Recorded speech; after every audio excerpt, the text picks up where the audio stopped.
Bem, gente, bom dia.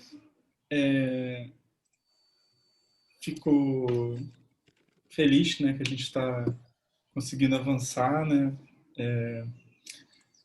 Eu vou ser bem sincero, assim, né? Eu acho que é uma coisa que eu já falei, né? Mas eu não, eu continuo me surpreendendo, assim. Eu acho que, de fato, é bem inesperado para mim estar aqui em 2020 falando sobre Benjamin, falando sobre Kafka, né? Que são autores que eu até gosto, né? Ou Kafka, enfim, eu tenho menos vergonha de gostar do Kafka, porque acho que não tem nada de vergonhoso de gostar do Kafka.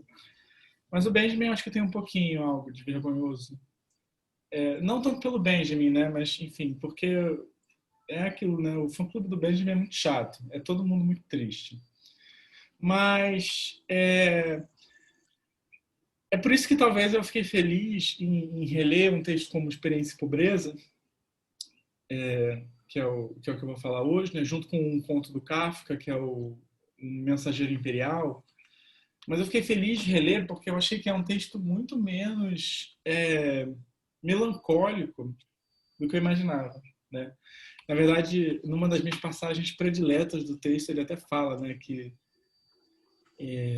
a gente não anseia nada mais do que se libertar da experiência, né? Até porque a vida da experiência é uma merda, eu acho, né? Quer dizer, não que seja uma merda, mas assim, eu acho que de fato, um mundo articulado a partir da experiência é um mundo que, por conta das condições da experiência, a gente não tem muito espaço para nenhuma inconsistência, né? E eu acho que isso, na verdade, é algo meio sufocante.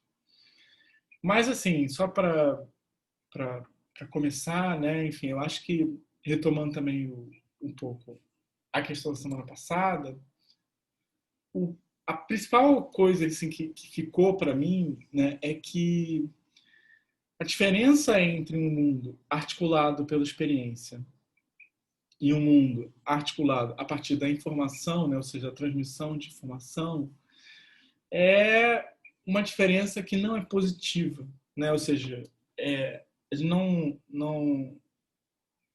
tem algo a dizer sobre esse mundo moderno, salvo que ele é um mundo em que as experiências não são mais transmissíveis, né?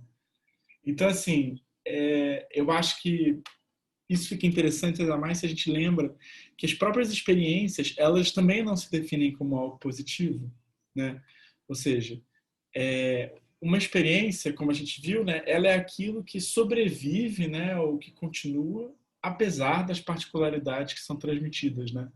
Então, assim, se eu conto uma história, a lição não é nenhum detalhe dessa história, não é nenhum elemento particular que eu adiciono a essa história, mas é justamente aquilo que sobrevive às particularidades e que também vai permitir com que eu também repasse essa lição para outras pessoas, adicione as minhas particularidades, sem que o lado essencial da experiência se perca, né? Então, assim, uma coisa que eu tentei falar, né, e articular é que o que se transmite não é nenhuma vivência específica, né, não é isso que é transmitido na experiência, mas é o próprio fato de que as vidas são construídas socialmente, né? Então, assim, se, como o Benjamin marca, a condição dessa transmissibilidade é a minha capacidade de articular a minha experiência, né? Ele fala isso, né? Eu só tenho como receber uma lição de experiência se eu consigo entender como aquilo se conecta com a minha vida, né? Eu só consigo decifrar o que tem de essencial numa experiência se eu sei bem o que eu quero, né? Se isso é uma condição, né? Ou seja, a minha capacidade de articular a minha vida, né? Isso ao mesmo tempo também essa articulação da minha vida tem a ver com eu conseguir me conectar com os outros, né? O que parece estar implicado aí é que cada transmissão de experiência ela é uma espécie de pulso que sinaliza que uma comunidade existe, né? Eu acho que inclusive ela é tipo aqueles sinais vitais assim, né, que você tem naqueles, eu não sei como é o nome disso, desse aparelho, mas é aquilo que quando você está vendo série de hospital e aí fica o negócio, sabe? Sei lá, a única palavra que vem na minha cabeça é uma palavra que é completamente incorreta, que é o hemograma, né? Mas enfim, O ponto é que eu acho que a capacidade de transmitir experiências, ela, claro, transmite experiências e tal, né? Mas ela também transmite sempre o fato de que essa comunidade ela está transmitindo, né? É como se fosse uma testagem do canal, né? Um elemento fático da experiência. E assim, a partir dessa compreensão da experiência como também aquilo que transmite a sua própria existência, aliás, a existência da experiência como algo que existe em uma comunidade, que dá sinal da existência de uma comunidade, eu acho que fica mais fácil de entender o que é negado a partir do momento em que a gente nega a transmissão de experiências, né? Ou seja, a partir do momento que a gente começa a transmitir informações. O que aparece nesse momento é que não tem mais laços comunitários como a gente tinha antes, né? Porque a informação é justamente aquilo que tem como função estabelecer um ponto de referência, um ponto de comunicação entre partes, né?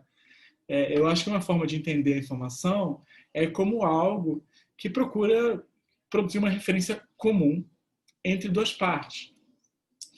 E a informação, então, nesse sentido, ela não tem nada que seria a se decifrar, né?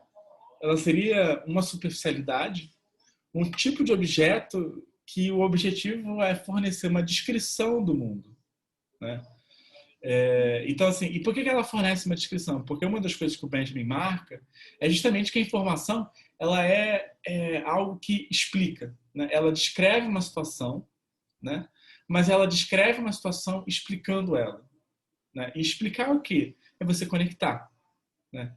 Então, assim, o que eu acho interessante é que a negação da experiência não é um passo para frente, mas é um passo para trás, né? Um mundo que é articulado a partir da informação é um mundo em que a realidade compartilhada, social, né? Ou seja, aquela que estava garantida no mundo da experiência, essa realidade compartilhada não está mais garantida, mas precisa ser construída, e ela é construída a partir da informação, né? Mas o fato de que esse mundo não existe, pelo menos assim, como um dado, né? Isso implica também que a gente não consegue articular a nossa vida, né? A gente não tem condição de entender as experiências, por quê? Porque o nosso mundo em comum não existe mais. Mas a gente entende que se o que falta para a gente é uma conexão com os outros, então essa articulação da nossa vida necessária para a transmissão da experiência não é uma compreensão da nossa interioridade, né, do nosso íntimo. Ela é uma compreensão de como a gente se conecta com os outros, né? Ou seja, eu sinto que o mundo da experiência não é um mundo em que a gente é articulado porque a gente se conhece. Ele é articulado porque a gente consegue se posicionar como parte de uma comunidade, né? Ou seja, como alguém que compõe um corpo social, mas também como alguém que é composto por esse corpo social. Então, assim, o fato de que apenas informações seriam transmissíveis seria sintoma de um mundo em que a gente não tem mais as condições que permitem que as experiências circulem. E a gente não tem mais essas condições, por quê? Porque é como se a gente tivesse recuado e estivesse agora procurando realizar essas condições, criar essas condições, né? Mas, assim, o que é curioso né, a gente dá um passo atrás, né? Ou seja, antes de qualquer lição moral, a gente precisa dos canais que transmitem essas lições morais, né? Então, assim, a gente precisa construir essa infraestrutura, né? Eu acho que esse é o mundo da informação. É um mundo em que a infraestrutura pelo qual as experiências circulam ainda não está pronto, né? Mas o que eu acho interessante, ainda mais se a gente relembra o texto da Patricia Reed, né, que a gente comentou, é que essa capacidade de transmitir experiências, ela tem um desenvolvimento que, curiosamente, ele é inversamente proporcional à nossa capacidade de se conectar, né? Só para retomar o texto da Reed, a questão é: quanto mais a gente se conecta, mais a gente acha que a gente vai se aproximar das pessoas, né? O problema é que o que a gente vê na prática é que quanto mais conexões, mais distante a gente se torna, né? Por quê? Porque eu acho que o que se revela nessa quantidade crescente de conexões é justamente uma equivocação do mundo, né? Então, assim, o que eu diria é que quanto mais a gente se conectasse, né, quanto mais canais a gente tivesse para circular um mundo em comum, mais a gente se distancia e mais difícil é você transmitir experiências, né? Então, assim, o que a modernidade pode ser? A modernidade, nesses termos assim da Patricia Reed, né? Talvez a gente e também misturando com o Benjamin, talvez a gente possa entender isso como o fato de que a gente está num mundo que não transmite mais experiências, mais informações, não é o efeito de um fracasso das nossas conexões. Não é que as pessoas estão desconectadas, né? Na verdade, seria justamente o contrário, né? A gente não consegue mais transmitir experiências porque a gente está sofrendo um aumento exponencial das conexões, né? Então, assim, essa impossibilidade de transmitir, ela é uma consequência do aumento da nossa capacidade de transmissão. E eu acho isso uma coisa importante, né? Essa forma de explicar. Por quê? Porque a gente não precisa trazer nenhum elemento externo para justificar essa alteração. A gente não precisa marcar nenhum evento que seja um fracasso das experiências e das conexões. A gente pode simplesmente dizer que, bem, o fato de que a gente não consegue se transmitir não é um defeito das transmissões, mas é uma consequência inevitável do fato de que a gente está querendo transmitir experiências, né? É como se, no afã de transmitir experiências, a gente acabasse se conectando ainda mais, e aí acho que seria, digamos assim, as leis da comunicação entrando, quanto mais canais de transmissão a gente tem, mais o mundo se torna complexo, né? E aí é nesse ponto que a gente não consegue mais transmitir experiências e que a experiência se revela como outra coisa, né? Mas eu vou falar um pouco sobre isso um pouquinho mais adiante, mas eu acho que é um pouco isso que está em jogo aqui, né? Mas, enfim,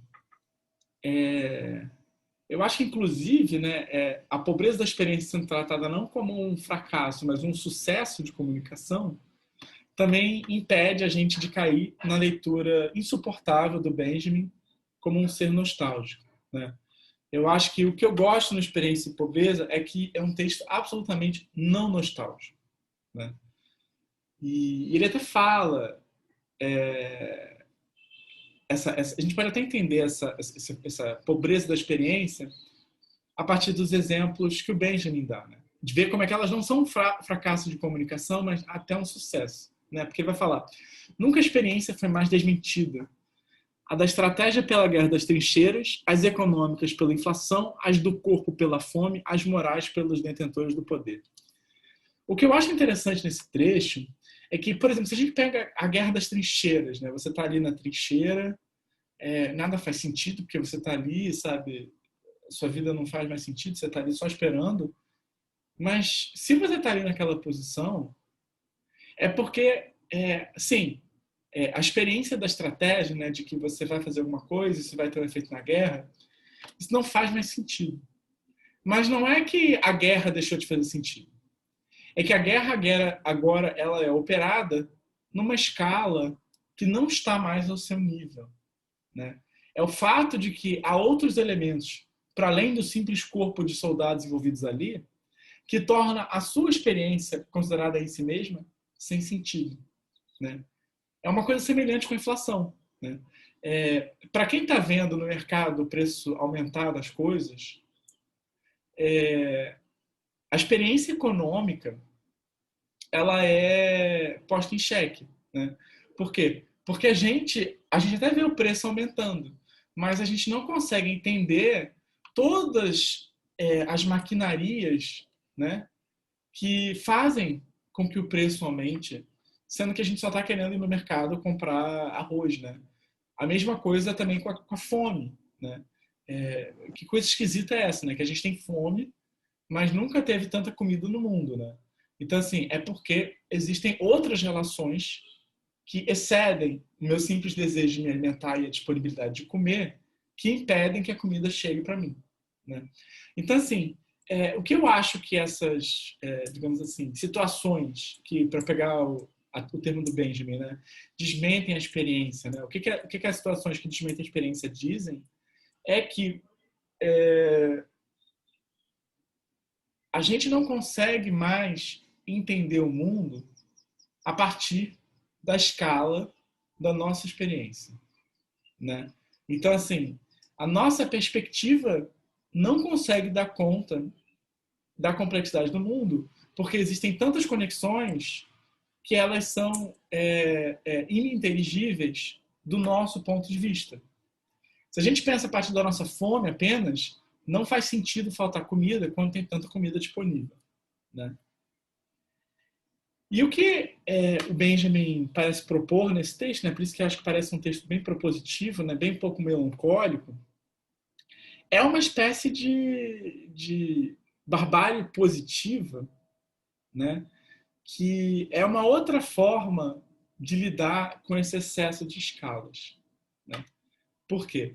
Porque a gente acha que tem uma posição standard, digamos, que é o quê? Nós somos seres talhados na medida da experiência, né? Então, assim, mesmo que esse mundo da experiência tenha sido perdido, ele é a nossa escala, digamos assim, de fábrica, né? E aí qual é o problema? O problema é que as nossas conexões se ampliaram em tal medida que, se a gente continua aplicando essa perspectiva no mundo, a gente se encontra desorientado, ou seja, a gente não vê sentido em certas ações, em certas práticas, né? Em certas situações, como, por exemplo, no caso da Guerra das Trincheiras. Se eu pego apenas a medida da minha perspectiva, eu não entendo as movimentações de guerra, né? Eu fico sem sentido. Mas o que o Benjamin faz, que é interessante, é que ele vai propor um conceito, né, ele fala, né, um novo conceito de uma barbárie positiva, né? Ele vai elencar algumas figuras, que seriam as figuras que estariam dispostas a recomeçar do zero. O que eu acho de interessante nessas figuras é que elas são uma espécie de postura positiva diante da conexão elevada, do excesso de conexões elevadas à enésima potência, que caracterizaria o mundo moderno, né? Então, assim, a primeira coisa sobre essa postura que o Benjamin vai dizer, ele vai dizer que a sua marca própria, né, estou citando aqui, é de uma absoluta ausência de ilusões sobre a época, aliada a uma total identificação com ela. Então, assim, o novo bárbaro, ele seria uma figura que abraça esse mundo, né? E ainda que esses heróis, né, desse novo mundo sejam apenas, assim, digamos assim, aventureiros que estão tentando se situar a partir do excesso, que eles não possam dar, assim, as leis gerais de como se situar diante desse excesso, o que tem de interessante neles é que eles tentam levar a sério um mundo que não é mais feito à nossa medida, né? E o que isso implica? Isso implica uma coisa muito esquisita, que é a gente pensar o homem de outra forma, né? Tanto que o Benjamin vai falar de um homem que é pobre, que é um homem sem rastros, né? Porque, de fato, a Guerra das Trincheiras, só para pegar um exemplo, ela faz parecer com que a nossa vida não tem sentido, né? Que a gente está ali numa experiência gerando em falso, porque eu estou aqui esperando, né? Só que o problema não é que a sua vida não tem sentido, é que o sentido não está mais articulado a partir da sua escala, né? Você está subordinado a uma outra escala maior, né? E esse é a questão, né? E é isso, digamos assim, que seria o ponto de vista que os novos bárbaros conseguiriam observar. Então, assim, o primeiro ponto, eu acho, desse reenquadramento que né, a barbárie positiva vai fazer é conseguir assumir as transformações implicadas em você deslocar a perspectiva para além do humano, né? Então, assim, se parte do nosso drama tem a ver com que a gente não consegue se situar a partir dos eventos que nos excedem, o artista bárbaro vai procurar, então, reinterpretar a própria humanidade a partir desse excesso, né? Ou seja, é reconfigurar o que seria próprio do humano a partir do momento em que não é ele mais que é a medida do mundo, né?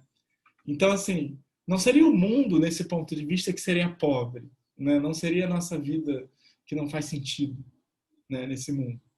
O que seria empobrecido seriam as nossas experiências, né? Ou seja, a nossa perspectiva, né? E eu acho que tem uma coisa que é interessante aqui, né? Porque assim, ele fala, né, que você tem o mundo da luta, o mundo do trabalho, né? É como se você encarar o mundo em termos de trabalho ou de luta política, né, tipo socialismo contra o capitalismo, ou trabalho, né, extração de riqueza. Sim, isso é uma forma empobrecida, né, para dar conta da realidade que nos excede, mas ela é empobrecida para que a gente consiga dar conta da realidade, né? Então, assim, essa experiência empobrecida, ela não seria uma simples, assim, um vazio no mundo, mas ela seria a forma que a gente teria de conseguir representar parcialmente o mundo a partir da sua nova complexidade, né? É como se reduzir o mundo a uma faceta, a um aspecto, fosse um custo que a gente tivesse que pagar para conseguir arcar com as infindáveis conexões que a gente tem, né? Então, assim, não é que as pessoas, assim, só para pegar um exemplo bem mundano, né? Não é que as pessoas, eu acho que elas querem que a vida delas seja só trabalho. Ou não é que as pessoas querem que a vida delas seja só um posicionamento político, né? Eu acho que, na verdade, o problema é que, diante de um mundo em que a gente não consegue se articular plenamente, você empobrecer o seu mundo, né, você reduzir ele a um aspecto, é uma forma de você conseguir navegar entre algo que te excede, né? É você delimitar quais são as conexões relevantes e quais que não são.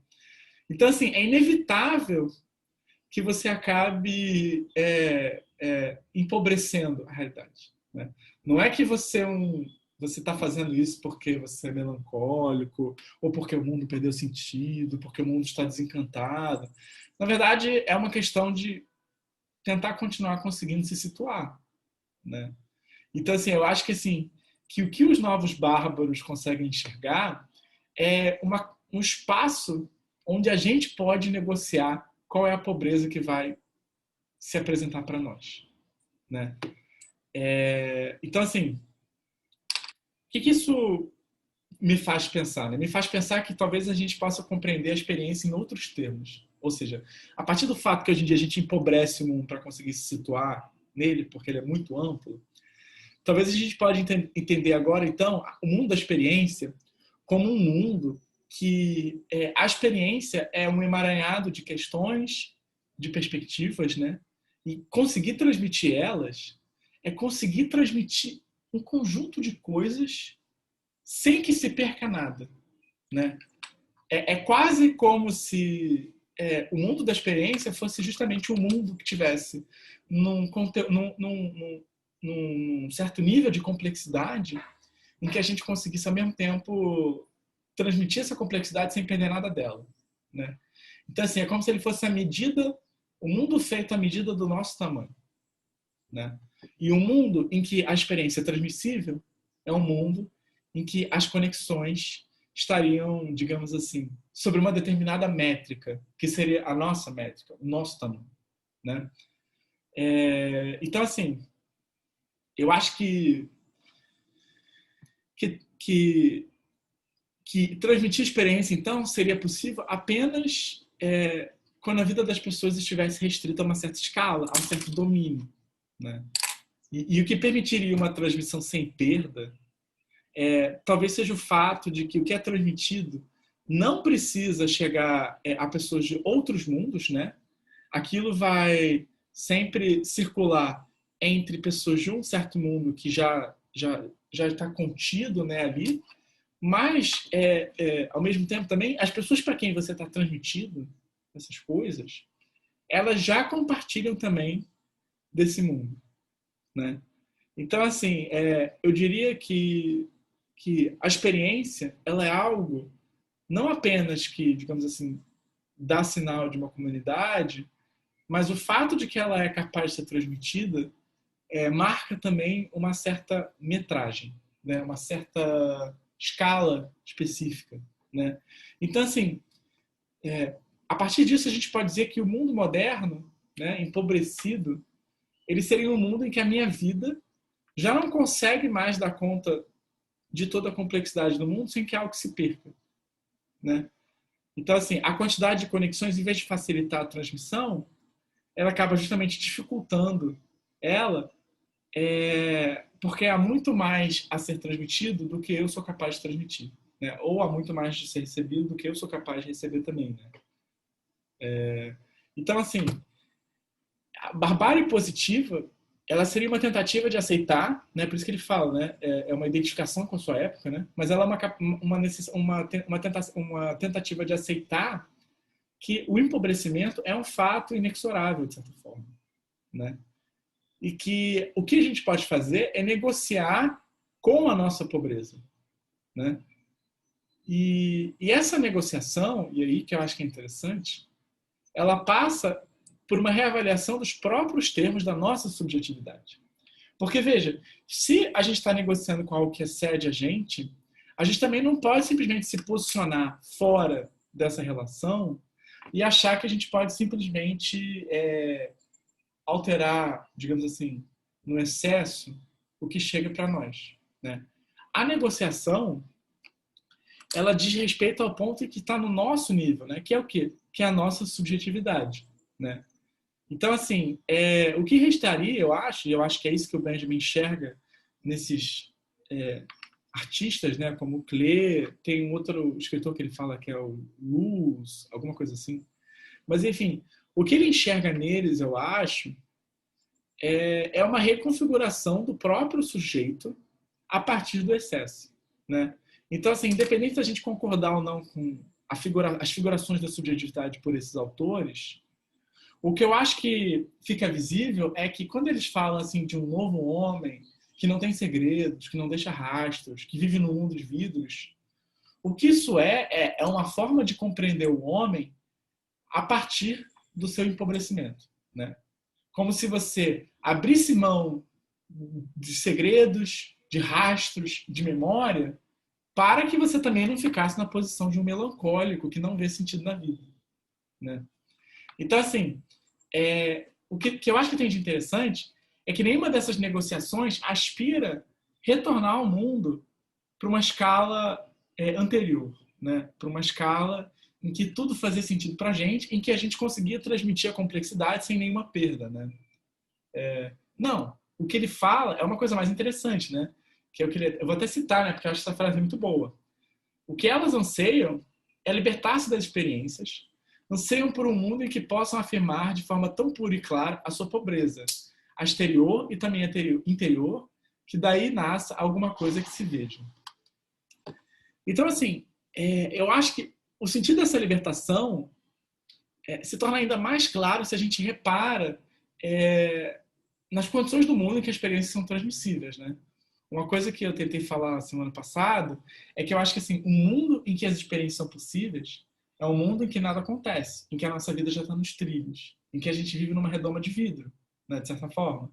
Por quê? Porque é um mundo em que eu tenho que ser capaz de me articular a minha posição na sociedade, né?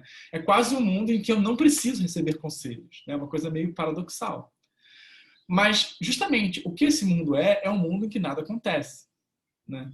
Então, é um mundo também em que nenhuma inconsistência é permitida. Então, a partir do momento em que eu tenho mais conexões, é quase como se eu pudesse me libertar dessa consistência e pudesse ser outras coisas. E eu acho que isso tem um efeito político muito forte. Por quê? Porque ser capaz de, digamos assim, variar é também o que permite ser capaz da gente aspirar a um mundo que seja politicamente mais justo, né? Uma posição como a do Benjamin, né, que é comunista, não faz sentido se nada pode mudar, né? Por isso que eu acho que a nostalgia que até aparece ali no Benjamin, ela não é absolutamente determinante, né? porque a nostalgia, ela também é algo que trava a transformação, né? E eu vou querer transformar o mundo se ele não está adequado, né? Então, assim, o mundo moderno, ele permite a gente aspirar outras coisas, né? Eu acho que isso é o ganho que os artistas bárbaros enxergam, né? Mas, assim, eu acho que essa libertação, se ela é ansiada, se ela é desejada, né? Ou seja, se os bárbaros eles aparecem, é porque o mundo articulado a partir da experiência, ele ainda está aí de alguma forma, né?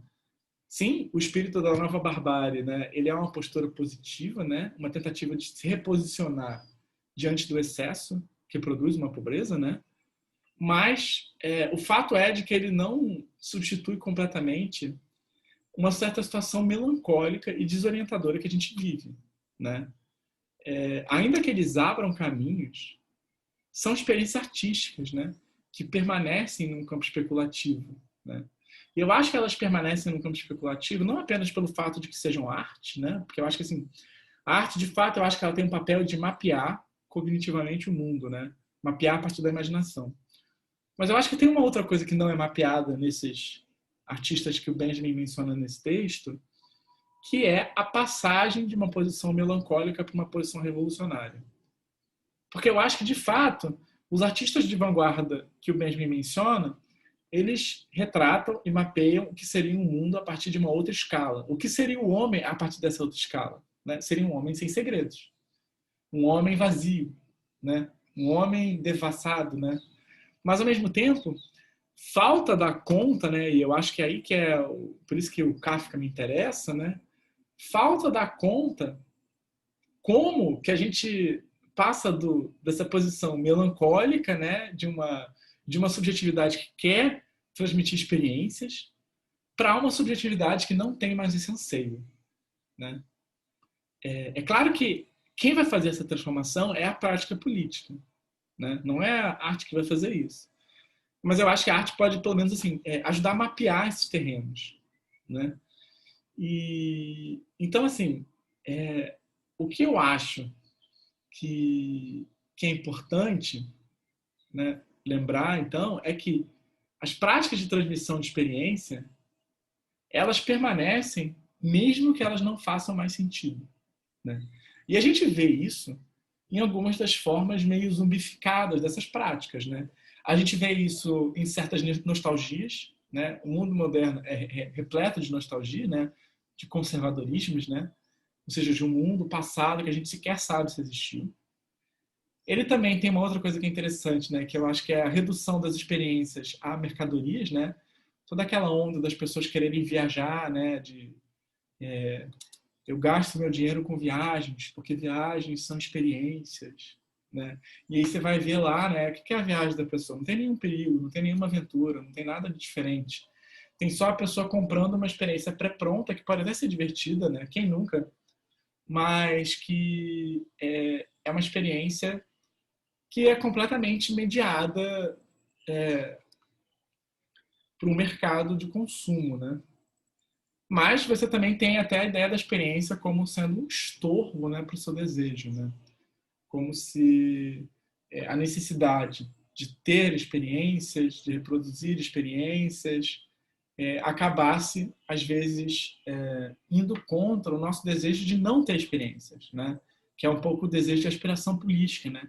Que é um desejo que não deseja, é um desejo que deseja se libertar das condições do mundo da experiência, né? Então, assim, o problema, eu acho, e eu acho que é isso que falta às práticas vanguardistas que o Benjamin menciona, é a gente conseguir dar conta do esgotamento dessa transmissibilidade de experiência, né? É por isso que eu acho que não é apenas necessário mapear o que seria um mundo a partir de outra metragem, mas eu acho que é preciso também dar conta das formas que a gente pode alterar a metragem que orienta o nosso mundo, né? Ou seja, a gente precisa dar conta dessa passagem. E é por isso que eu acho que o Kafka é um autor interessante, né? Eu tinha pensado em comentar três textos, né? Mas no fim eu acabei decidindo comentar apenas um, que é O Mensageiro Imperial.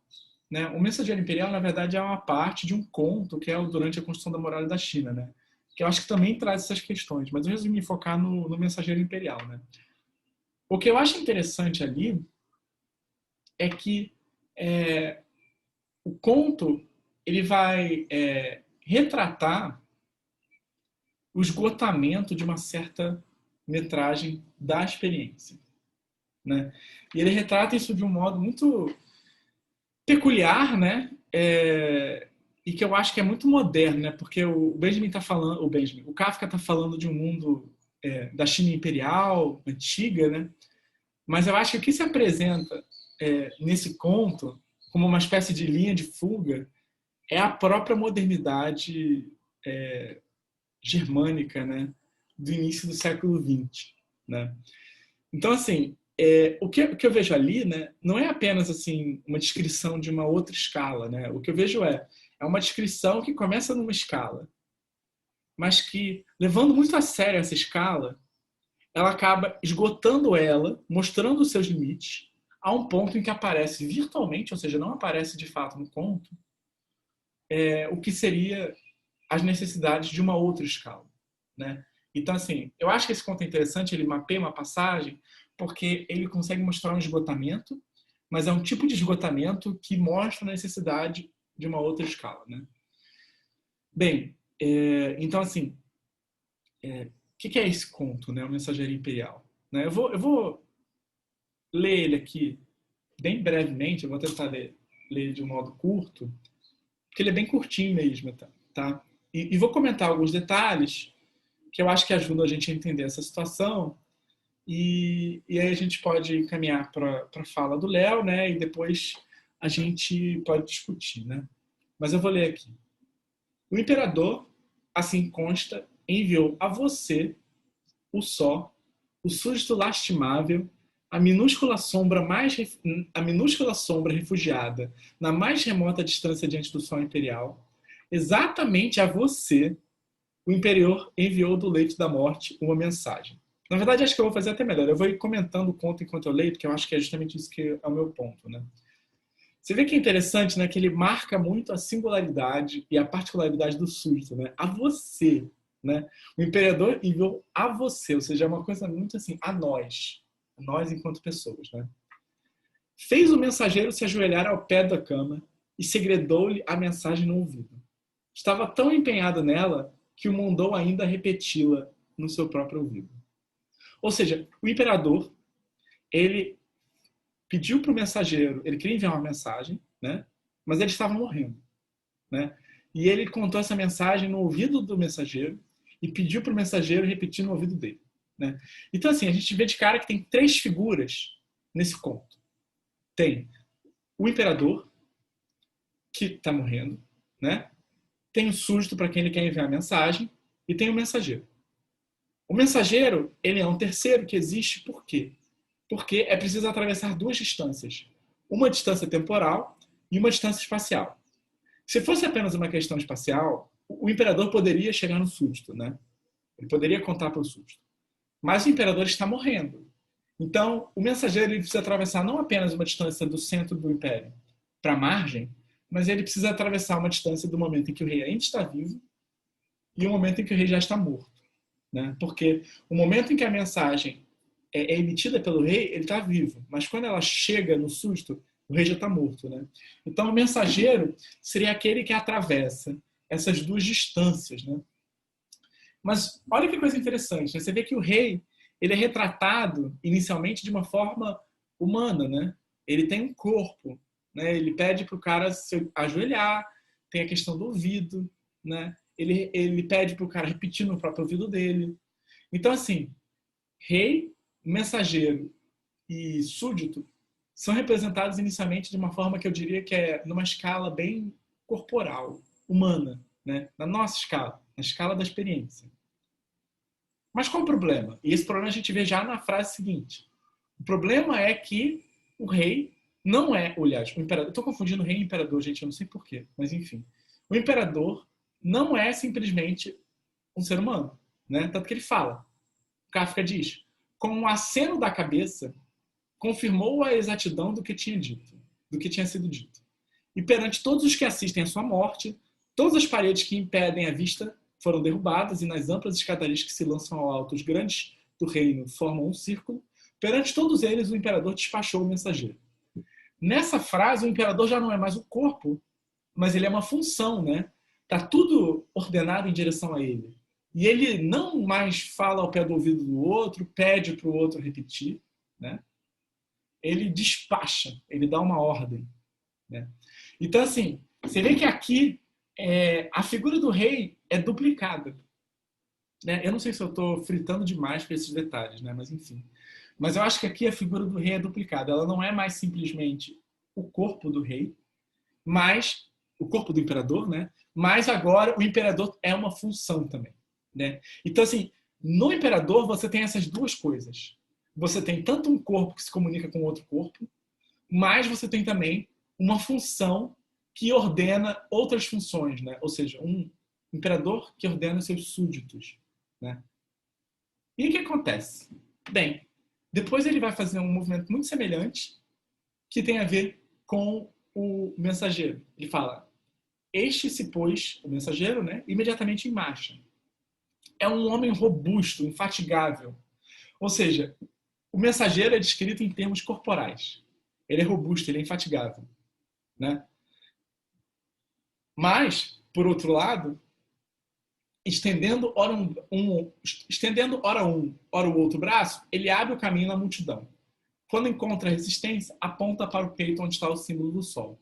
Avança fácil como nenhum outro. Então você vê, ele é robusto e infatigável, ou seja, ele também é um ser humano, ele também é um corpo. Mas, por outro lado, ele aponta, né, para o símbolo do sol. Então ele também é uma função. Qual é a função dele? Ele é mensageiro do rei. E é essa função que faz com que as pessoas saiam do caminho dele, né? Mas ele fala: mas a multidão é tão grande, suas moradas não têm fim. Fosse um campo livre que se abrisse, como ele voaria. E certamente você logo ouviria a esplêndida batida dos seus punhos na porta. Ao invés disso, porém, como são vãos os seus esforços. Então, assim, aqui eu acho que tem uma coisa que é interessante, que é o quê? Que você tem duas perspectivas possíveis e duas escalas possíveis, tanto no rei como no mensageiro, né? Agora ele fala, se fosse um campo livre, ele voaria, mas não é. O mensageiro não consegue, né? Ele se esbarra nos obstáculos. Então, assim, o que eu acho que a gente é levado a crer? Que, enquanto função, ele não teria obstáculos. Mas, enquanto corpo, ele tem que atravessar outros corpos, né? Então, eu acho que o que essas passagens indicam é que, a partir dessa dualidade de escalas, o conto colapsa para uma escala específica, né? Ele colapsa para qual escala? Para a escala do corpo, né? E eu acho que isso estaria marcado num detalhe bem singelo, que ele vai dizer: aponta para o peito onde está o símbolo do sol, né? Mesmo que ele tenha descrito ali a função, né? Ou seja, o símbolo do sol é a função. O símbolo do sol, nesse caso, ele está subordinado ao corpo, né? Tanto que ele aponta para o peito. Não é o símbolo do sol que vai livre sozinho. Não. Ele usa o seu corpo e se aponta. E aponta, aliás, para a própria função. Então, de alguma forma, pelo menos no ponto de vista do mensageiro, eu diria que ele subordina a sua função ao seu corpo, né? E eu acho que é o fato de que essa função é remetida ao ponto de vista do corpo que faz com que ele fracasse, né? Tanto que ele vai dizer, né? O que ele vai falar em seguinte é o quê? Ao invés disso, porém, né? Como são vãos seus esforços? Continua sempre forçando a passagem pelos aposentos do palácio mais interno. Nunca irá ultrapassá-los. E se o conseguisse, nada estaria ganho.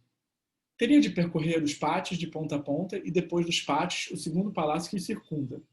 E outra vez escadas e pátios. novamente um palácio, e assim por diante durante milênios. E se afinal ele se precipitasse do mais externo das portões, mas isso não pode acontecer jamais, jamais, só então ele teria diante de si a cidade-sede, o centro do mundo, repleto da própria borra amontoada. Aqui ninguém penetra, muito menos com a mensagem de um morto. Você, no entanto, está sentado junto à janela e sonha com ela quando a noite chega. Então, assim, o que tem aí de interessante, eu acho, é que essa sequência, talvez ela não seja nada mais do que a extrapolação de um mundo, né, do caminho que o mensageiro precisaria percorrer se ele fosse percorrer esse caminho com o corpo dele, com a escala do corpo dele. Né? Para que ele chegue no súdito mais isolado, ele precisaria literalmente atravessar todos os outros súditos que estão no caminho. Né? Por quê? Porque a escala que está privilegiada aqui não é a escala da função, mas a escala do corpo. Né?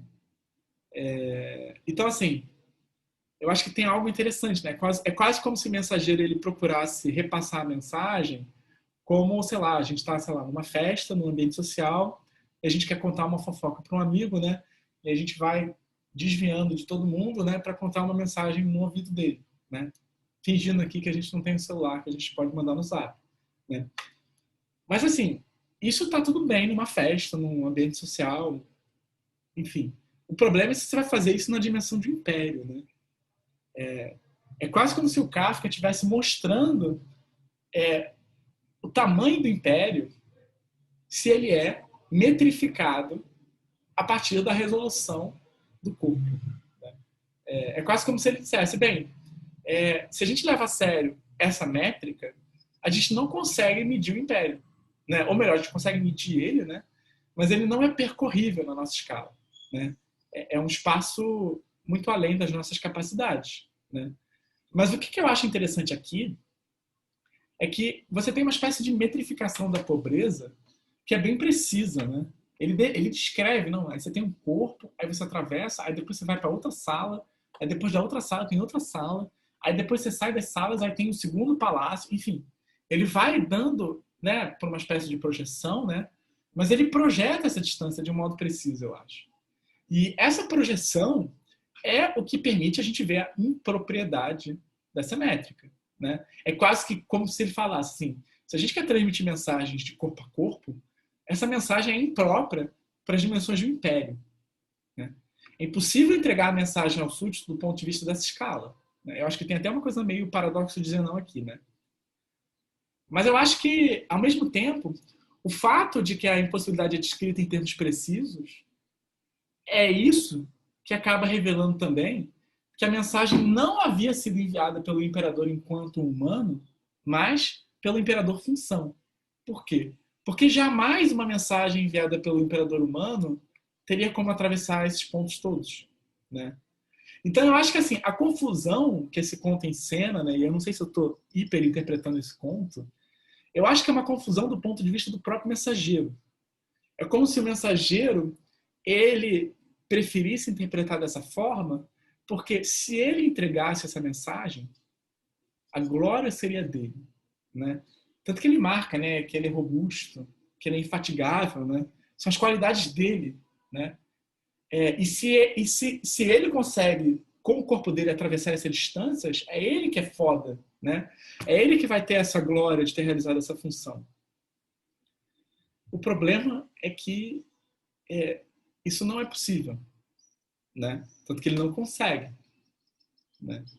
O que o mensageiro, eu acho que ele não gostaria de aceitar é que para conseguir entregar essa mensagem, ele teria que se pôr em outra escala, né? Ele teria que abdicar da glória, teria que abdicar das suas qualidades, porque ele teria que aceitar que elas não são suficientes para essa distância, e teria que entender que para ele ter um campo livre para voar, ele precisaria estar em outra resolução, ele precisaria ser outra coisa. Ele precisaria ser uma coisa muito mais pobre do que ele é, né? O que ele teria que ser? Eu acho que o mensageiro imperial ele teria que entender que ele não é nada mais do que um carteiro do serviço postal alemão, né? Porque é esse o mundo do Kafka. O mundo do Kafka é um mundo em que as cartas de fato chegam aos destinos, né? Mas elas chegam não por causa da astúcia do mensageiro, mas por causa de redes técnicas que conseguem operar essas dimensões e de modo eficiente, né? Então eu acho que o drama que está ensinado aqui é justamente isso, né? É que ele encena o esgotamento de uma escala e apresenta como ponto de fuga justamente uma outra escala que implica a nossa desumanização, de certa forma, né? A gente vira de um mensageiro, né, que tem qualidades e se tornar um mero carteiro do sistema do serviço postal alemão, né? E o que eu acho que isso é interessante, né, é que justamente o Kafka ele consegue mapear esse esgotamento, né? Ele leva a sério o que seria a métrica da escala da experiência e vê a impossibilidade dela. E ele não precisa anunciar o serviço postal alemão no final. Aquilo aparece como um ponto de fuga, eu acho, né? Como o que seria necessário para que essa mensagem fosse enviada. Por quê? É um sistema impessoal, né? Que não depende do carteiro querer aparecer, querer ser o objeto dessa experiência, né? Então, eu acho que o Kafka ele consegue mapear isso e dar conta do que seria o esgotamento dessa pobreza, né? Agora, só antes de passar a palavra para o Léo, só queria lembrar que próximo encontro vai ser uma discussão, né, a partir de um trabalho, né, de dois amigos, que é a Luísa Marques e o Gabriel Tupinambá, que eles fizeram um vídeo sobre Benjamin e a questão da escala, né? Então, vou passar esse vídeo, né, e eles vão conversar com a gente, né? E depois disso, a gente vai ler esse texto do Zebald, né, que é o Guerra Aérea e Literatura, porque eu acho que ele tenta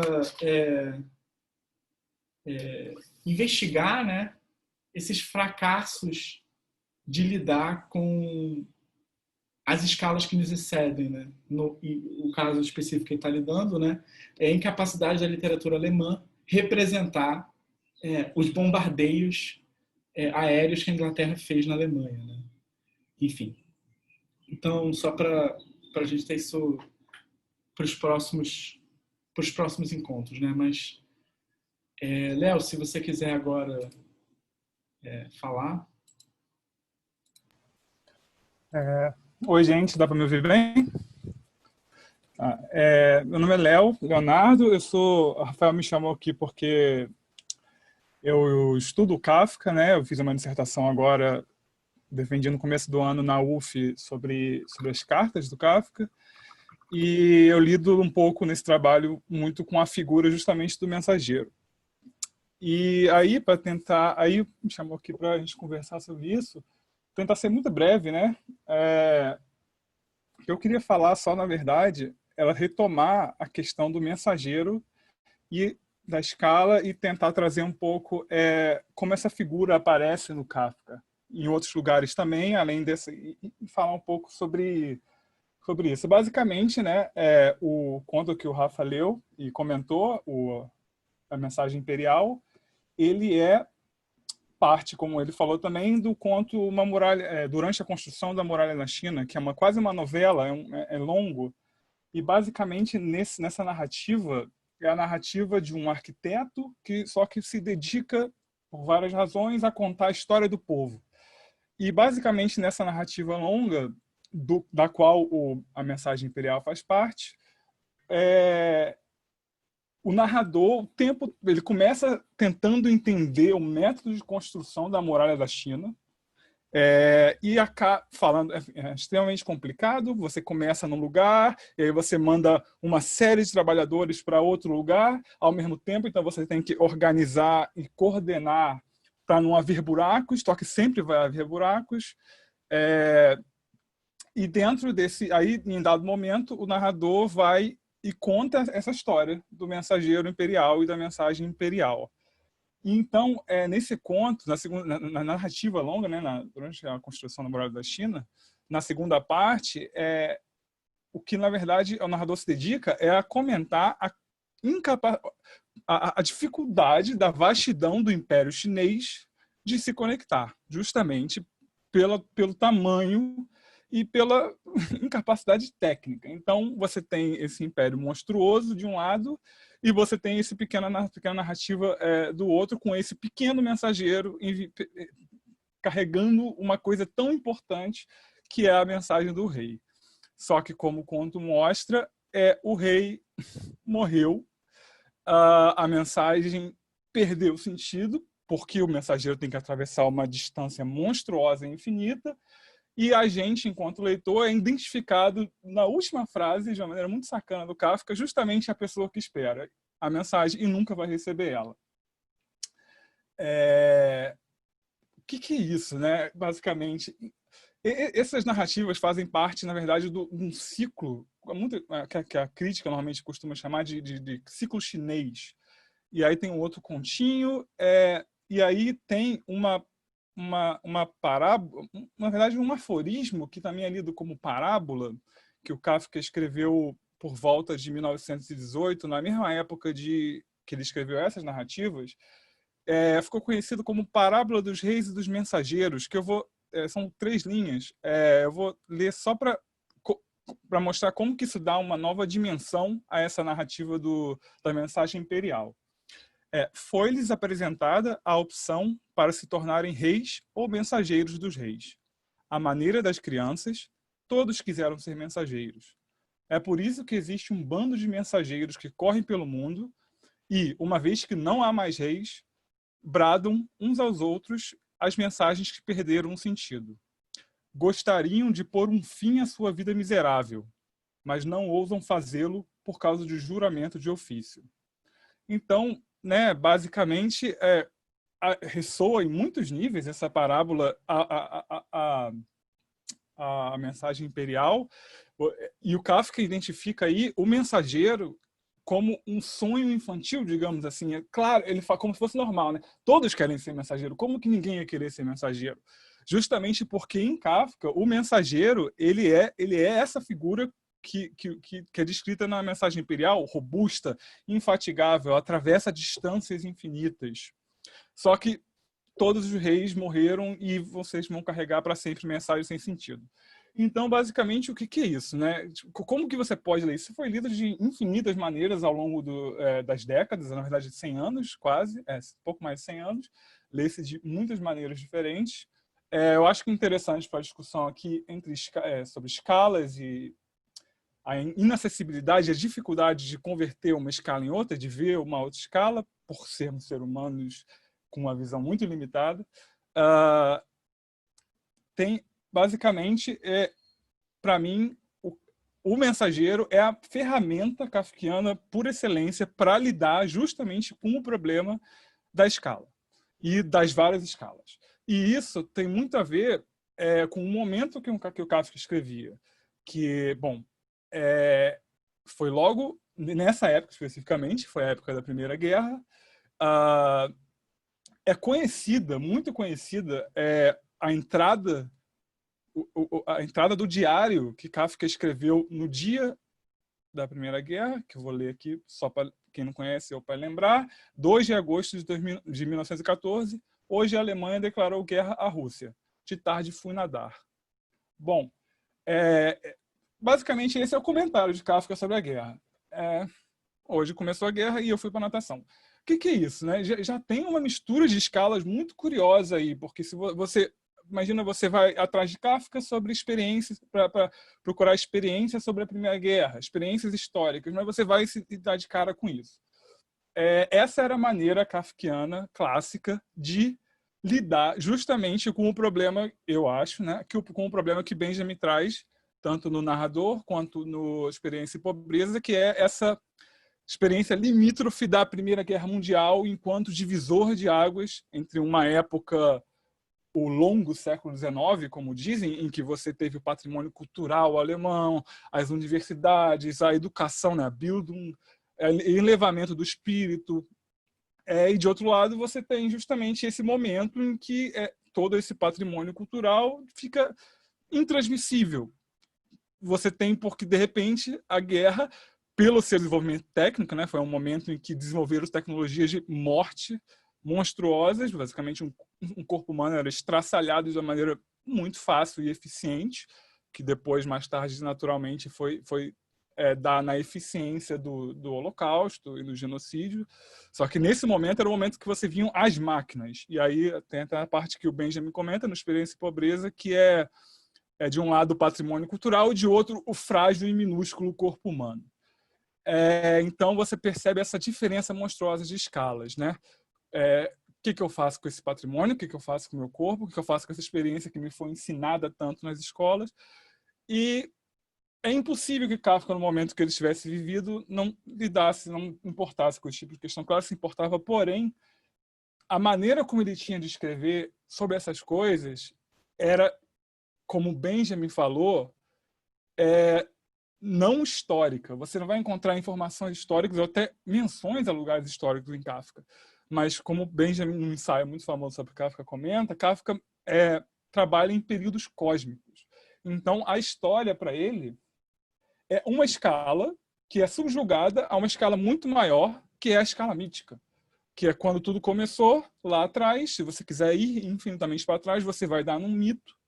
E a história é uma parte disso. Então, Kafka é um produtor de mitos modernos, de alguma maneira. Mitos que tentam lidar justamente com o estado do mito diante da história e da mudança de escalas. Então, ele era quase um alquimista que lidava com escalas na literatura dele. A literatura dele é um constante uma negociação entre escalas míticas, históricas, técnicas e humanas, digamos assim, né? E, curiosamente, ele escreveu esses contos quando ele morava numa rua chamada Rua dos Alquimistas, e ele, de fato, estava trabalhando de uma maneira quase alquimista ali, lidando com esse patrimônio cultural. Mas, basicamente, aí para voltar um pouco na questão da transmissibilidade, então o mensageiro ele seria, basicamente, a ferramenta kafkiana por excelência para lidar com a profusão de escalas que o século XX trouxe e a incapacidade de você conversar. Como você... o mito, o que é um mito? É a Odisseia? É um livro? O que eu tenho a ver com a Odisseia? O que eu tenho com isso? O que isso diz a respeito da minha vida? Não diz nada. Então, mas, porém, isso existe, isso faz parte da história. Como lidar com isso? Não à toa, os contos de Kafka parecem parábolas, parecem mitos muitas vezes. E, basicamente, na obra de Kafka, que é conhecida principalmente pelo Processo, o romance Processo e a novela Metamorfose, nessas obras já há em si, nelas, uma novidade que é trazer escalas novas para a literatura. Ou seja, no caso do Processo, a burocracia, a questão das leis. Pela primeira vez na literatura, você vê aquele mundo morto do ponto de vista do século XVIII e XIX, a burocracia, o que isso tem a ver com o espírito? O que isso tem a ver com a vida humana? Kafka traz essa nova escala que todo mundo tinha que lidar, mas isso não era lidado de maneira literária. Traz isso para o romance. E dentro desses romances, você tem, novamente, a figura dos mensageiros. Principalmente no Processo e no Castelo, e principalmente no Castelo, que foi o romance inacabado dele, termina literalmente no meio de uma frase incompleta, é extremamente agoniante, você lê aquelas 400 páginas e se depara com uma frase incompleta. Mas o resto do romance ele é extremamente bem construído e ele basicamente ele é baseado no quê? Existe o castelo, que é como o rei da mensagem imperial, é um centro distante e inacessível de poder e comando. Ele não faz nada, ele é um centro administrativo, ele é uma repartição pública, digamos assim. E K, o personagem, não consegue acessar o castelo de jeito nenhum, e o romance todo se passa nas adjacências que conectam o castelo à aldeia que fica ao redor dele, e K vai de lá para cá tentando todas as maneiras possíveis chegar no castelo, não consegue. Por causa dessa topologia do romance, não à toa o personagem é um agrimensor, ele mede terras, isso não é mencionado no romance, mas ele mede isso que ele faz, ou seja, novamente, prova de que Kafka estava preocupado com essas questões de medição e metrificação. Então, basicamente, por ser essa topologia do romance, os mensageiros são muito importantes. Mensageiros são aqueles que se conectam ao castelo. Eles vão e voltam com mensagens. Então, o mensageiro principal do castelo se chama Barnabás. E quando o Cal, o personagem, encontra ele, é uma revelação. Ele, ao mesmo tempo, como que ele descreve? Ele descreve que é uma figura misteriosa, uma figura orgulhosa, porém indecifrável. E aí o Kafka escreve, ele parece uma mensagem. É assim que ele escreve Barnabás. Ele não faz ideia do conteúdo das mensagens, porém ele parece uma mensagem. Ou seja, a mensagem, de fato, por vir desses centros de poder inacessíveis, é extremamente importante. Mas, toda vez que K recebe uma mensagem de Barnabás, a mensagem já demorou muito tempo para chegar, já perdeu o sentido absoluto, está atrasada. Porém, o mensageiro ele é a coisa mais valiosa, valorosa que se pode ter no mundo burocrático de Kafka, porque ele lida com essa escala humana do personagem e a escala inacessível da burocracia, do império, de tudo que controla a vida humana. Controla por comandos toda uma escala monstruosa e fora da nossa alçada de percepção. E pelo mensageiro ter essa característica, é muito curioso que Kafka, assim, é muito, por um lado claro e por outro curioso, que Kafka tenha escolhido a China. Porque se você considera o mundo histórico que Kafka vivia, que era um funcionário público, Kafka era um advogado, trabalhava com seguro, ele providenciava seguro de trabalho para acidentes, para pessoas que sofreram acidentes. Basicamente, esse era o trabalho diário de Kafka. Era um mundo da repartição pública, ficava lá escrevendo petições, só que com o que ele lidava nesse mundo, que é muito curioso, e essa é uma pesquisa recente, está sendo feita ainda. A Primeira Guerra, o que ele fez? Ela convocou todos os homens para a guerra. Na fábrica sobraram gente inábil, fraca e mulheres e crianças. Todo mundo foi trabalhar na fábrica, mulheres e crianças inclusive. Kafka lidava o tempo todo com acidentes de trabalho pesados, não só ex-combatentes de guerra que voltavam com traumas, como também crianças e mulheres perdem o braço, perdem a perna. Kafka estava diariamente visitando fábricas e lidando com isso, e indo em tribunal e argumentando para que o Estado desse, enfim, seguro para essas pessoas. Bom, esse era o contato de Kafka com a história. Então, isso não aparece nas narrativas, porém é muito difícil ignorar uma vez que você sabe disso, que isso não pode não fazer parte da narrativa da literatura de Kafka. Então, basicamente, ele estava lidando com essa mudança de escalas entre o século XIX e o patrimônio, a elevação do espírito, a educação, e esse mundo burocrático, técnico, brutal. E não à toa. Então, no ciclo chinês, o que ele parece fazer é tirar toda a capacidade técnica do Império Austro-Húngaro da época, que depois virou a Tchecoslováquia, e morava em Praga. Ele retira a rede técnica que tem um correio tão perfeito, funciona tão bem.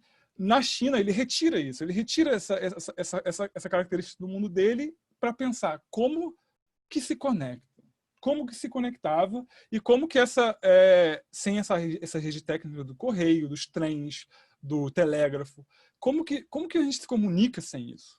E depois de você saber como se comunica sem isso, o que isso diz sobre hoje, no caso de 1920?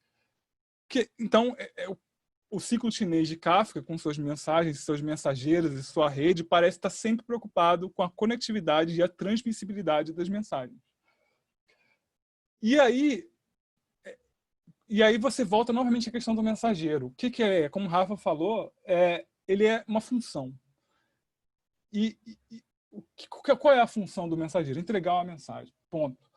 Em alemão, a palavra mensageiro, ela é uma palavra muito simples, que significa só a pessoa que faz algo em tarefa para alguém. É basicamente isso. E a mensagem é só aquilo que essa pessoa carrega. Botschaft. Pronto. Essa é a definição de mensageiro em alemão. Então, para a gente, mensageiro é aquele que carrega uma mensagem. Mas no alemão que Kafka estava lidando, é uma pessoa realizando uma função para alguém. Uma pessoa que alguém manda fazer alguma coisa. Então, existe esse paradoxo entre a função dela, que é ser absolutamente vazia, tudo que importa é o que ela carrega. Imagina, você chega, você espera uma carta, e aí, em vez de uma carta muito importante, ou uma mensagem muito importante no celular, e aí, de repente, o carteiro começa a conversar contigo, ou vai pegar, ler a mensagem, vai ficar comentando a mensagem contigo, vai se intrometer naquilo que ele só deveria te entregar. Então, o mensageiro tem que ser vazio, ele tem que dar lugar à mensagem, tem que ser como uma janela para a mensagem. E aí o fato de Kafka tratar o mensageiro com tanta ênfase, com tanto orgulho, mostra a importância dessa vaziez, digamos assim. Mostra o quanto Kafka estava preocupado com essa questão que a gente tende a ignorar, que é a transmissibilidade das mensagens e a conectividade de uma sociedade. Aí, só uma curiosidade, apesar de eu ter comentado a etimologia de mensageiro, vale também lembrar que anjos, e a palavra angelia, ele significa nada mais do que mensageiro também. Os anjos são só carteiros, mais nada. Eles levam mensagens de um mundo inacessível e distante, que é o mundo de Deus, ao mundo absolutamente distante dos humanos. Inclusive, se você catar a etimologia de angelia, você vai dar no sistema postal persa. Então, também os anjos são funcionários públicos do sistema postal. E a palavra evangelium não é nada mais do que as boas novas. A boa nova, a boa notícia, a mensagem que trazem os anjos. E aí a curiosidade é que a Gaia Ciência do Nietzsche, o livro do Nietzsche, faz uma brincadeira com isso. Gaia Ciência, em inglês é traduzido como Gay Science, mas em alemão significa só a ciência alegre. E é uma brincadeira do Kafka em alemão com as boas novas em alemão. As boas novas em alemão é justamente Fröhliche Botschaft, a mensagem alegre. E o livro do Nietzsche é Fröhliche Wissenschaft, a ciência alegre. Então, aí o Nietzsche se coloca como mensageiro também das boas novas, que é o novo homem, mas isso é só um adendo, um discurso. Vamos voltar. Então, basicamente, esse paradoxo entre o mensageiro kafkiano, que é extremamente orgulhoso, e a vaziez e a mundanidade de ele carregar uma mensagem, né? Só para terminar, então, eu diria que isso faz a gente pensar no estado, no quanto a sociedade de hoje, de modo geral, ignora a sua conectividade. Ou seja, os seus entregadores, os seus motoboys, isso aquilo. Ou seja, para quem o Correio não é importante para quem? Para o Império, para aquele que está conectado. Para quem não está conectado, para quem está conectado, quem se importa o Correio? Quem não está conectado, um carteiro é uma anunciação divina, ele chega, né? Então, basicamente, nós estamos extremamente conectados. E essa transmissibilidade, a vaziez dela, a vaziez em vários sentidos, porque se você pensa, por exemplo, na chamada uberização, ela é basicamente um controle de redes. Eles têm redes, eles têm a única coisa valorosa, eles não têm carro, não tem nada, não produz nada. Eles possuem um algoritmo que é patenteado e coordenam redes de carros que andam por aí, conectando as pessoas. Mesma coisa iFood, mesma coisa, todos esses aplicativos controlam redes. E aí sinal da vaziez e da pouca atenção que se dá à transmissibilidade é o descaso trabalhista com essas pessoas. É só um entregador, é só um motoboy. Ele só está ali para me entregar uma coisa e depois vai embora. A função dele é quase desumanizadora por natureza, digamos assim. A função dele é entregar e ir embora. E não é à toa que, talvez por isso, que a transmissibilidade hoje seja tão fácil de ser substituída por aparatos técnicos, por computadores. Então, o que ela começa com os mensageiros de Kafka correndo, elas se tornam chips de computadores. Elas se tornam pequenas redes em miniatura. Parece que há essa função, essa vaziez dela.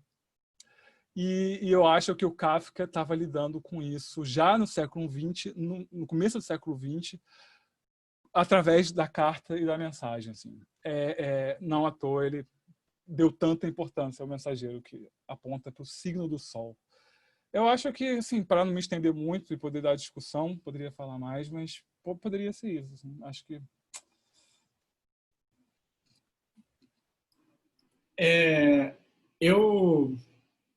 Eu vou só aproveitar que eu tenho a palavra para... Eu achei muito bom o que você falou, eu fiquei pensando em várias coisas.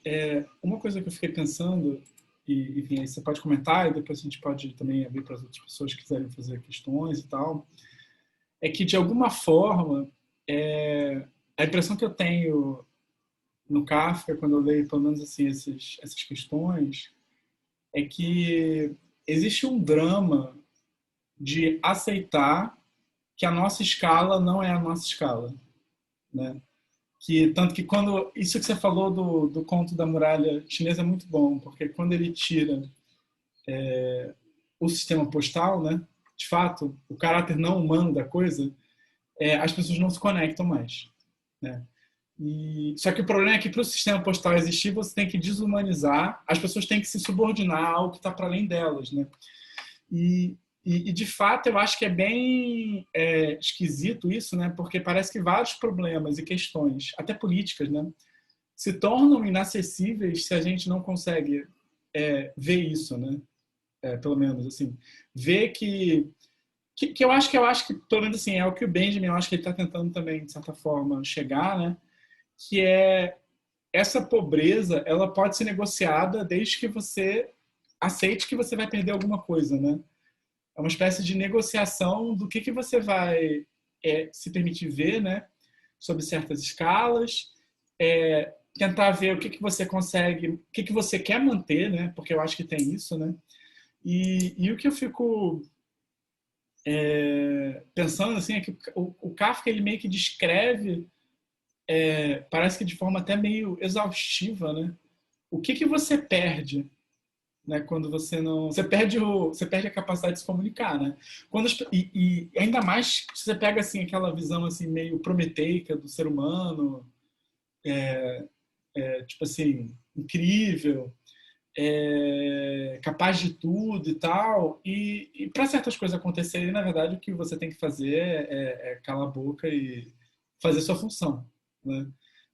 O Kant tem uma coisa, inclusive, que ele fala maravilhosa no texto sobre o que é o esclarecimento, que ele fala o seguinte: a gente tem que ter liberdade para a razão pública e tal, mas quando você está na cátedra, você tem que fazer as leis da sua cátedra. Quando você está fora da cátedra, aí você pode reclamar da cátedra. Então, assim, tem quase uma coisa assim de... assim, independente... Assim, o Kant, claro, talvez ele seja uma postura meio conservadora, né? Mas o que eu fico pensando é que tem uma coisa ali de tentar aprender, né? Quais são os pontos sensíveis à nossa escala, né? Quase como se, bem, um ser humano não vai conseguir mudar a política se eu, sabe, tipo, se eu chegar lá... ou, por exemplo, né, quando a gente vê esse atravessamento de escalas, né? Quando a gente vê, por exemplo, a tentativa... Falar um tema até polêmico, né? Polêmico não, né? Mas enfim, sendo gravado sempre dá um nervosinho, né? Mas, digamos que na Revolução Francesa, quando decapitaram o rei, né? Quando você decapita o rei, ou não decapita, né, e dá errado, você tem ali uma confusão, né, entre duas coisas diferentes, né, que são dois níveis diferentes. Né? Você tem uma ordem, digamos assim, simbólica, estrutural, social, e você tem a ordem pessoal, né, tipo assim, de você matar uma outra pessoa. Né? E matar assim, e, tipo, você não tem como matar o social simplesmente matando os corpos que ocupam esse social, né? Então, assim, se eu matar o carteiro, a mensagem não vai parar de vir, né? Tem uma coisa assim, né? Então, assim, tipo, que eu fico pensando assim no Kafka, né? Tipo, o caso do... Eu achava que era Barnabé, ou na minha cabeça eu lia como Barnabé, né? O Barnabás, né? Mas que ele, de fato, ao mesmo tempo, né, ele ficava essa coisa esquisita, né? Porque ele era uma pessoa, né, ele tinha uma família, eu acho, né? Mas ele era todo esquisitão e opaco ao mesmo tempo, né? Ele não sabia o que ele estava fazendo, né? Então, eu acho que o K, né? Pelo menos assim, a maneira como eu sinto é que, assim, eu acho isso no processo, talvez na metamorfose, eu não sei, né?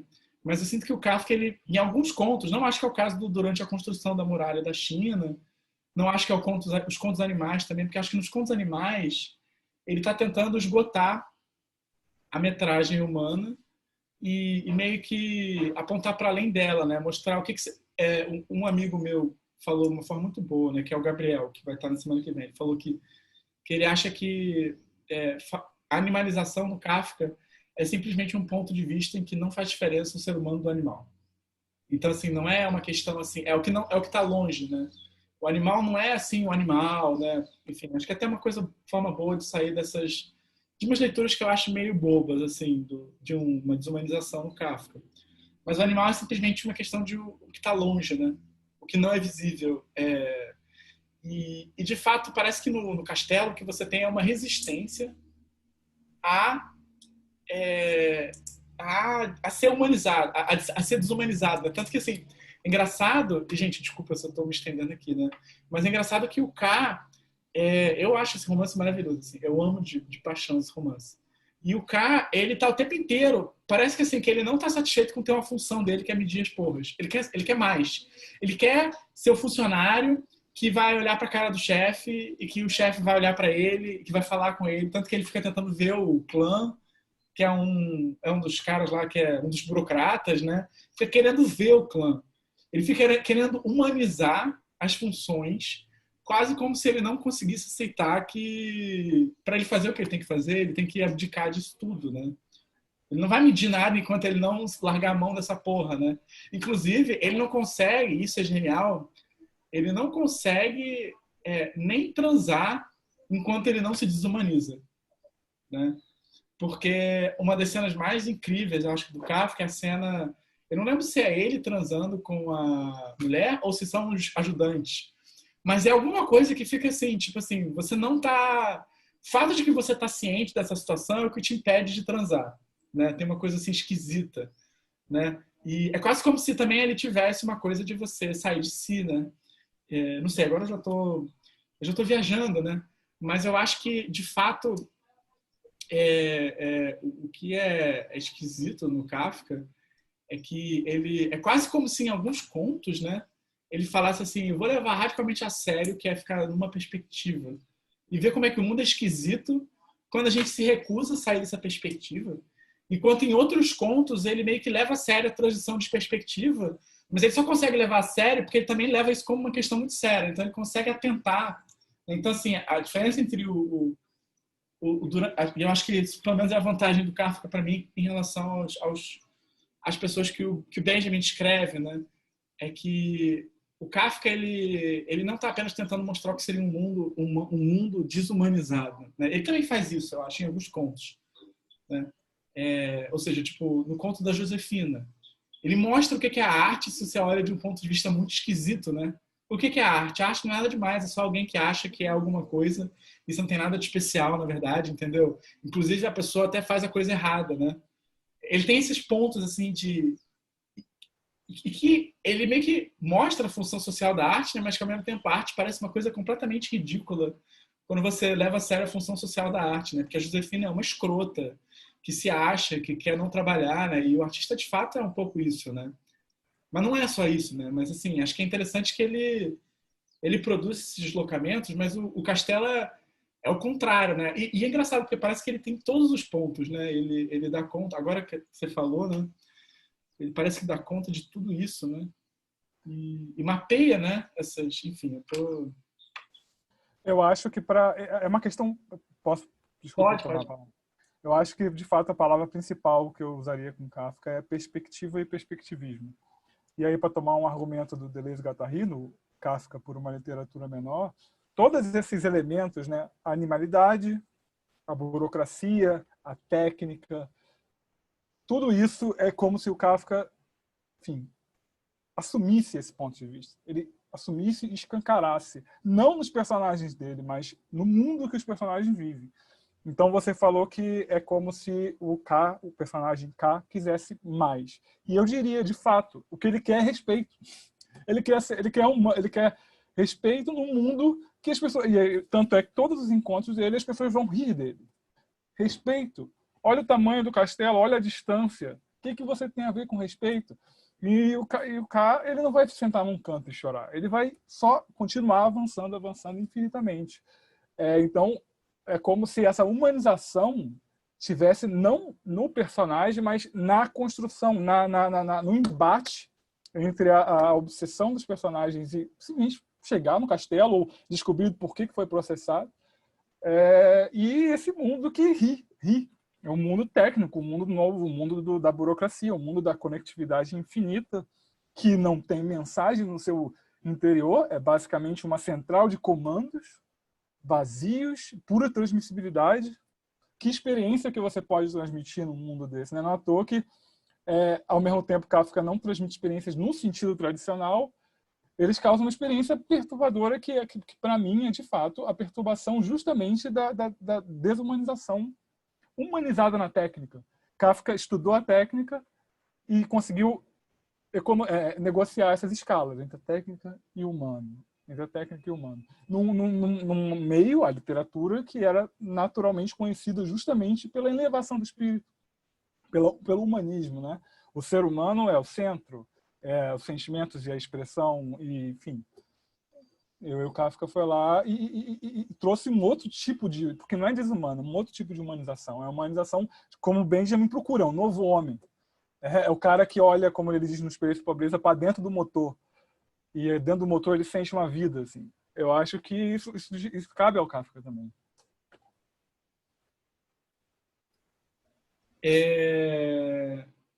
Gente, vocês têm questões? Eu vou pausar aqui, porque, enfim, como vocês sabem, por uma questão de direitos, eu não gravo vocês, né? E o Léo, ele cedeu os seus direitos, então por isso que ele tá sendo gravado aqui. Então eu vou pausar aqui.